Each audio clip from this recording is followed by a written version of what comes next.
আমরা Kings party না, আমরা কিংস মেকার। এখন আপনি যে রাজা বানাইছেন, ওই রাজার সাথে আপনার দেখা করার জন্য শিডিউল নিতে হবে, এটা করতে হবে, সেটা করতে হবে, ব্যুরোক্রেটিক আলাপ। আমরা ওই আলাপে যাইতে চাই না। উনি যদি দেশে চিকিৎসা নিশ্চিত না করতে পারেন, একটা স্বাস্থ্য উপদেষ্টা উনি যদি বিদেশে যায়, তাহলে আমি কোথায় চিকিৎসা নিব?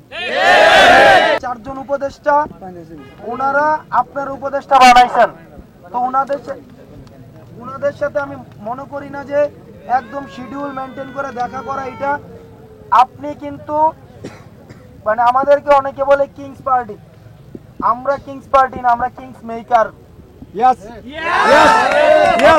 আপনি হচ্ছেন কিংস মেকার। এখন আপনি যে রাজা বানাইছেন, ওই রাজার সাথে আপনার দেখা করার জন্য শিডিউল নিতে হবে, এটা করতে হবে, সেটা করতে হবে।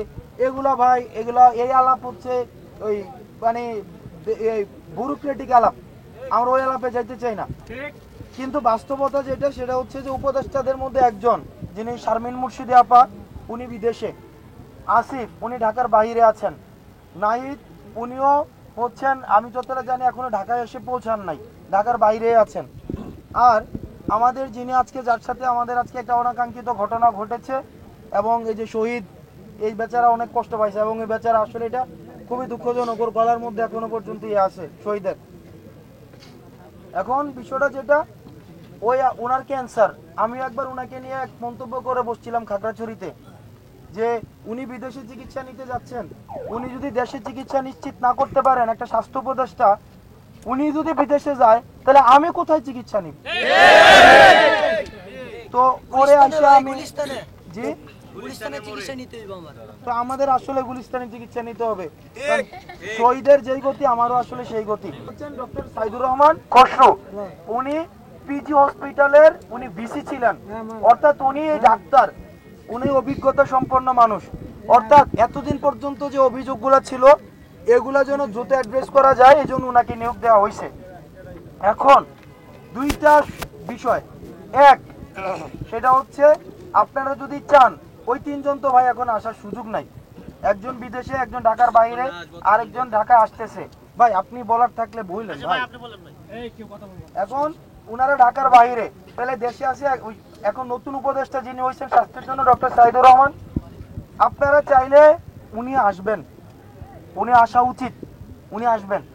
এখন আপনারা যদি বলেন যে না, আমরা ওদের সাথেই বসবো, এবং নতুন যে স্বাস্থ্য উপদেষ্টা হয়েছে উনি সহ বাকি জনের সাথেও বসবো, আমাদের ছাত্র উপদেষ্টারাও থাকতে হবে এখানে, সেটাও সম্ভব। তবে সেটা হচ্ছে ওনারা বলেছেন যে ওনারা সকালে এসে পৌঁছাইতে সব মিলে ওনারা 2টার পরে আপনাদের জন্য ওনারা সময় দিবেন, 2টার পরে। এখন সেক্ষেত্রে চাইলে সেটা আপনারা 2টার পরে করতে পারেন। এখন আপনারা সিদ্ধান্ত নেন যে আপনারা কি ডক্টর সাইদুর রহমান এখানে আসবেন, আসার পরে আপনাদের সাথে শুধু ডক্টর সাইদুর রহমানের সাথে আপনারা কথা বলবেন, নাকি হচ্ছে আগামীকাল 2টার দিকে আপনারা হচ্ছেন ওই উপদেষ্টা সহ বাকিদের সাথে কথা বলবেন। তবে এই ক্ষেত্রে ভাই আমার একটা পরামর্শ আপনাদের আন্দোলনের, আপনাদের তো অনেক আশ্বাস দেওয়া হচ্ছে, তাই না? আপনাদের আশ্বাস দেওয়া হয় কিনা? আপনাদের কাছে একটা রিকোয়েস্ট, আপনারা আবার আশ্বাসে ফিরে আসেন না, বা আশ্বাসে উনি 2টা বিষয় যান, অথবা উনি আসবেন আজকে, আপনারাও যে আসুক, আপনারা আশ্বাসে রাজি হবেন না। আপনারা যেটা করবেন, ওনারা অন্তত মানে ভাই লিখিত কাগজ, যেটা মানে যে কোনো ফরম্যাটে, আমি লিখিত কথা বলতেছি, এটা হইতে পারে, অর্থাৎ ডকুমেন্ট যেন থাকে।